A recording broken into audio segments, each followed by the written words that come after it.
ଆଜି ବାଲେଶ୍ୱର ହଳଦୀପଦାରେ ଥିବା ବାବା ଶ୍ୟାମ ସୁନ୍ଦରଙ୍କ ଆଶ୍ରମକୁ ଯାଇଥିଲି, ଯେଉଁଠାରେ କି ଆମର ଦୁଇଟା ଗୋମାତା ଅଛନ୍ତି। ତାଙ୍କ ପାଇଁ କିଛି ଘାସ ସଂଗ୍ରହ କରି ଆସିଲା ବେଳେ ବାଟରେ ଗୋଟେ ଭାଇ ପଚାରିଲେ, ଇଏ କ'ଣ? ମୁଁ କହିଲି ଗୋମାତାଙ୍କ ପାଇଁ ଘାସ କିଛି ନେଇକି ଯାଉଛି।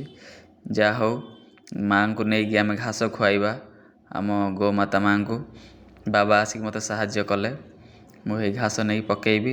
ଦେଖନ୍ତୁ ଗାଈଟେ ଦୌଡ଼ି ଆସି କେମିତି ଖାଇବ, କେତେ ଖୁସିରେ କେତେ ଆନନ୍ଦରେ ସେ ଗାଈ ଦୌଡ଼ି ଆସିବ। ଜୟ ଗୋମାତା, ଜୟ ବାବା ଶ୍ୟାମ ସୁନ୍ଦର। ଏ ଆମର ଗୋମାତା ଆମର ଆସିଲେ କେତେ କଷ୍ଟରେ ଆପଣ ଭାଇ ପାରୁଥିବେ।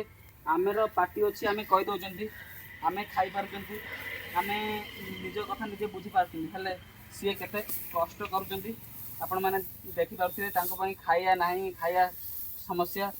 ବାବାଙ୍କ ଆଶ୍ରମରେ ଆମର ଦୁଇଟା ଗାଈ ରଖାହେଇଛି। ଯଦି କିଏ ସେମିତି ଅଛି ଦରଦୀ ମଣିଷ, ବାବାଙ୍କ ଆଶ୍ରମକୁ ଥରେ ବୁଲିକି ଆସିକି ଯାଆନ୍ତୁ। ବାଲେଶ୍ୱର ହଳଦୀପଦା। ବାବା ଆମର 5 ବର୍ଷ ହେଲା ମୌନ ଅଛନ୍ତି, କିଛି କହୁନାହାନ୍ତି। ଆପଣ ଗୋମାତା ପାଇଁ କିଛି ଖାଦ୍ୟ ଯଦି ଆଣିକି ଦେଇପାରିବେ ଆମେ ବହୁତ ଖୁସି ହେବୁ। ଜୟ ଜଗନ୍ନାଥ, ଜୟ ଗୋମାତା, ଜୟ ଓଡ଼ିଶା।